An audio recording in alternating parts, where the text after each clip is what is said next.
മക്കയിൽ നിന്ന് കൊണ്ടുവന്ന മണ്ണുപയോഗിച്ച് നിർമ്മിച്ച 10,000 പേർക്ക് ഒരുമിച്ച് നിസ്കരിക്കാൻ പറ്റുന്ന ഒരു പള്ളി. 8,000-ഓളം തൊഴിലാളികൾ 77 വർഷത്തോളം നിരന്തരം അധ്വാനിച്ചാണ് ഈ മനോഹരമായ വാസ്തുവിദ്യ പൂർത്തിയാക്കിയത്. പ്രവാചകൻ മുഹമ്മദിന്റെ ഒരു മുടി സുരക്ഷിതമായി സൂക്ഷിച്ചു വെച്ച ഹൈദരാബാദിലെ മക്ക മസ്ജിദ്. 3 കമാനങ്ങളുള്ള മുൻഭാഗങ്ങൾ ഒരൊറ്റ ഗ്രാനൈറ്റ് കഷ്ണങ്ങളിൽ നിന്ന് കൊത്തിയെടുത്തതാണ്. ഇത് ഖനനം ചെയ്യാൻ വേണ്ടി മാത്രം 5 വർഷമെടുത്തു.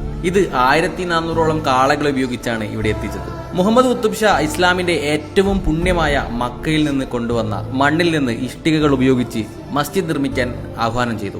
1617-ൽ തറക്കല്ലിട്ടിരുന്നെങ്കിലും മുഗൾ ചക്രവർത്തിയായ ഔറംഗസീബാണ് 1684-ൽ ഇത് പൂർത്തിയാക്കിയത്. ഗുലി രാജവംശത്തിലെ ഭരണാധികാരികളുടെ പ്രൗഢിയുടെ തെളിവായ മക്ക മസ്ജിദ് ഇന്ത്യയിലെ ഏറ്റവും കൂടുതൽ ആളുകൾ സന്ദർശിക്കുന്ന ഒരു പുണ്യ സ്ഥലമാണ്. ഹൈദരാബാദിന്റെ തിരക്കിൽ നിന്ന് മാറി ശാന്തവും ആത്മീയവുമായ അന്തരീക്ഷത്തിൽ കുറച്ചു സമയം ചെലവഴിക്കാൻ ഇവിടെ അനുയോജ്യമായ സ്ഥലമാണ്.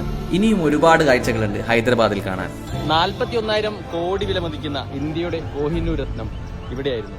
കൂടുതൽ വിശേഷങ്ങൾ അടുത്ത വീഡിയോയിൽ പറയാം. വീഡിയോ ഇഷ്ടപ്പെട്ടാൽ ഫോളോ ചെയ്യുന്ന കാര്യം കൊണ്ടൊന്ന് പരിഗണിക്കണേ എന്ന് ഓർമ്മിപ്പിച്ചുകൊണ്ട്